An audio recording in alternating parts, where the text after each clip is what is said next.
The beautiful thing about this series is that as I learn more, I start to revise my thoughts and journaling them in this manner, this video recording manner.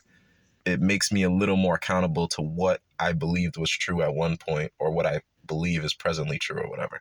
So the reason I say that is I have a video that I put out not too long ago talking about the hardest workers representing people who are on the upper echelons of society. And I do believe that's true. I still believe that's true. But one thing that I've had this observation in the past, and then I've observed people who are in these positions say these same things and realize that what they're saying is also true. And that point or concept is that a lot of people who work and are productive aren't even really working. When they say they work in 80, 90, 100-hour weeks, they're not really working productively for 80, 90, 100 hours.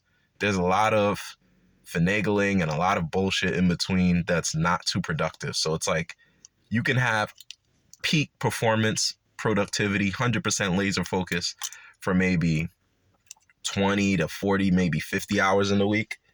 But the other 30, 40 hours of the week that get you to that, uh, 70, 80, 90 range, a lot of that isn't really productively spent. A lot of that is spent half distracted and half musing through your phone and getting coffee breaks and talking with people. And honestly, some distractions are positive. It's just when you can't help but go into a revolving cycle. Really, any distraction can be positive if it's kind of giving you a balance between focus and play. Because we do something that we don't really scientifically understand with our bodies and our brains, where when we have when we have space to muse and to think about things and to just work through things passively, you start to get solutions when you walk away from things versus like you're always immersed in something. It's like you're not going to find a solution. You need to take some time, walk away from it, take some space, walk away from it, step away from it. And I think there's a lot of people who will say, like, a lot of these geniuses, Einstein and stuff, people say like they found their solutions when they weren't working on the problem. They found their solutions after working on the problem, but then taking time to step away from the problem. And so distractions really should be a positive thing. It's just like having a nice flow of it. Like, all right, you're doing some focused work and then you have some distractions. So it's like playing a game, watching some YouTube, all that can be positive. It's just how you structure it. If you're just watching it endlessly in a loop, obviously that is a negative distraction.